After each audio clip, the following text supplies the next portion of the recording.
Urgent, topical, and timely. Power Breakfast with Tessa Dooms, 6 to 9 a.m.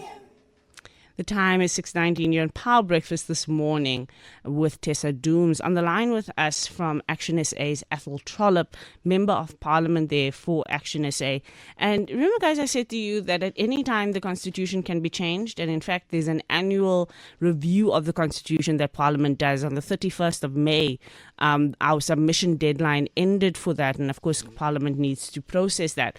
But as MPs can go into the House and they can talk through and make proposals around the changes to the Constitution. We should let MPs, not even let them, encourage them to do so when we think that there are changes that are necessary.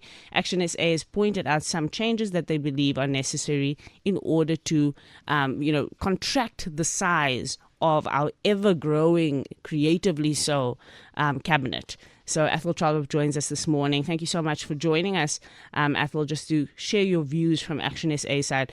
You have set your eyes on cabinet. What do you want to see done? Good morning. Thank you very much for having me on your show. First of all, I think your introduction was perfect.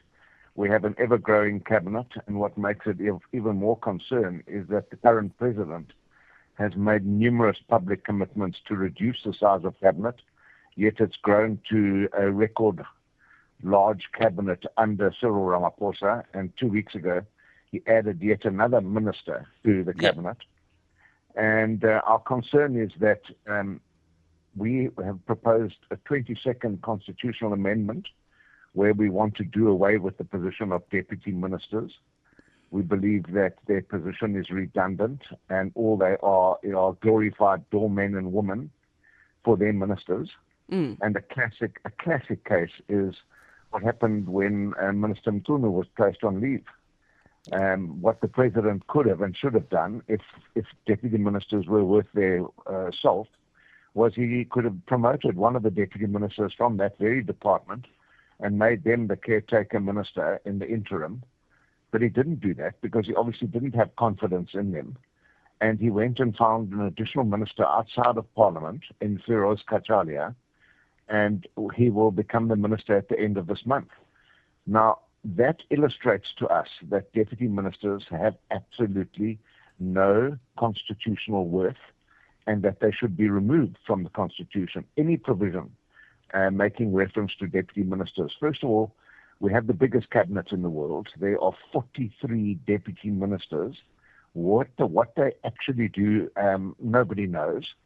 And one thing I have found out in this year in Parliament through our GNU tracker is that the deputy ministers have spent nearly 200 million rand on overseas travel. So is that just in this administration? In this administration, just 1 year, they have spent over 200 million rand on overseas travel, which means that they're really good at collecting Voyager miles. And if they were so busy at home, they wouldn't be flying all over the world. So we believe that needs to happen and happen soon, because that alone would reduce the size of cabinet significantly and would save at least 1.5 billion rand per year. Now, we as ActionSA also believe that we could govern a country the size of ours with our economy easily with a cabinet no bigger than 20 ministers, no deputy ministers. Do you know, Athol, how many cabinet members are there in a country like the US that has 300,000 or 300 million people? My sense, just as I recall it right now, is that it's about 10 to 15. Yeah, look, I can't tell you exactly, but we've had a look at a number of different countries, and a country similar to the size of ours, no more than 20 cabinet ministers are applicable and are used all over the world. I mean, if you look at the biggest countries with the biggest populations, India, China, the USA, I don't think they have more than between 20 and 30 ministers. So while we have 76, goodness alone knows, and it's just not sustainable, it's not affordable, and it also makes for a very weak cabinet. And we've seen how weak our cabinet is. Yeah. We've seen ministers implicated in corruption, where Cyril Ramaphosa does nothing against them. He moves Thembi Simelane from Justice and makes her the Minister of Housing when she was the recipient of a dodgy loan from VBS bank heisters. And we just believe that it's now time.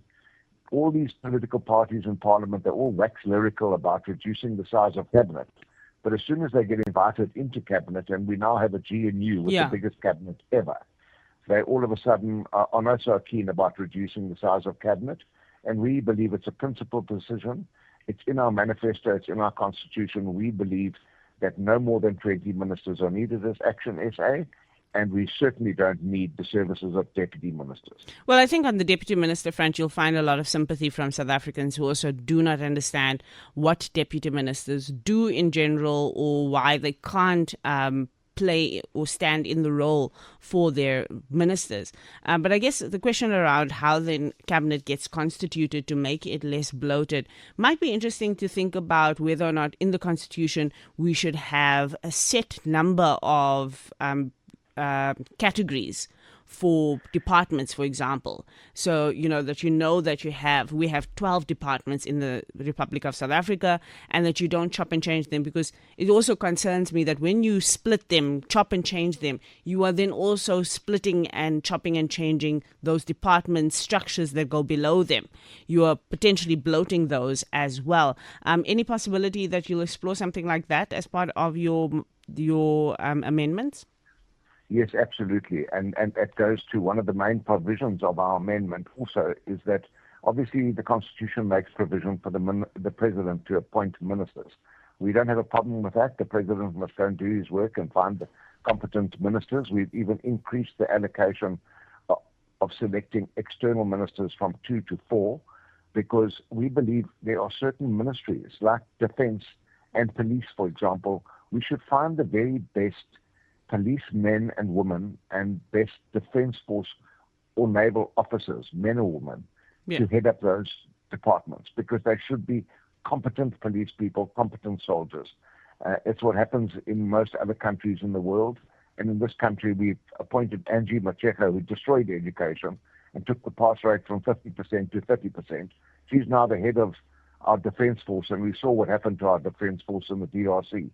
So that's the one provision. The other provision is that the President is entitled to nominate who he would like as cabinet ministers, but we believe Parliament should have some oversight to make sure that those ministers are not tainted with corruption or any criminal activity. Now, you would have heard over the weekend that Judge Raymond Zondo said that it had pained him to swear into cabinet a number of ANC MPs that he had ruled over during the Zondo Commission days. Now, that is the greatest indictment of Cyril Ramaphosa's cabinet, is that Judge Zondo had to swear in ministers who'd been heavily implicated in state capture. Now, we believe that there should be a system where Parliament has some oversight on approving those people, not who the President appoints, but to make sure that they are beyond reproach. And that's one of our provisions there as well. So reducing the number of cabinet ministers, getting rid of deputies, having parliamentary oversight, and then the last one is to allow for Parliament to have a vote of no confidence in a particular minister. Because right now, Parliament can't do anything about ministers. The only oversight you have and control you have is, to a limited extent as well, is the President himself. And so you want to be able to appoint or be part of the appointment process and part of the mechanisms for accountability that can get a minister out, yes? Yes, I just want to make that point very clear. We don't want to appoint ministers. We just want to make sure that they are vetted and they pass a vetting. And then secondly, the provision currently is that you can have a vote of no confidence in the President, and if it is successful, then the President and his whole cabinet go. But there is no provision for a vote of no confidence in a particular minister. Now, if there was such a provision, we would have been able to remove the Minister of Higher Education that had lied to Parliament a long time ago, because all the parties were at idem that the former minister in Kabane had lied to Parliament and she was no longer suitable to be a minister. We could have brought a motion of no confidence against her and voted her out. Sure. So those are our changes, and we believe they're good changes. We understand it's going to be an uphill battle to get those parties that have got a whole list of 76 members of cabinet and deputy ministers to vote for this constitutional amendment. that we believe it puts South Africa first.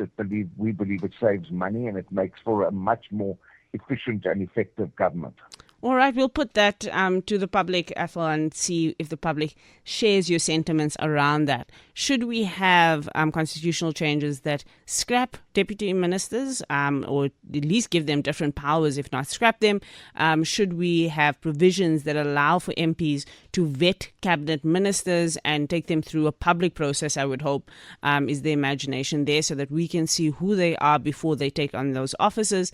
And also, should we have a provision where ministers can be held accountable directly in terms of motion of no confidence to remove them from their job, and maybe even go as far as saying that we have a finite number of cabinet ministers in this country? Is that something you as the public have appetite for, you as the Power family agree with there, or disagree with ActionSA about? Thank you so much, Athol Trollip, for joining us this morning and setting that out for us. I think it's an interesting thing to consider, and will be interesting to see what different parties think about this. If it has public traction, perhaps the parties will support it. But yeah, there are a lot of parties benefiting from cabinet positions and deputy minister positions now, so it might not be as simple.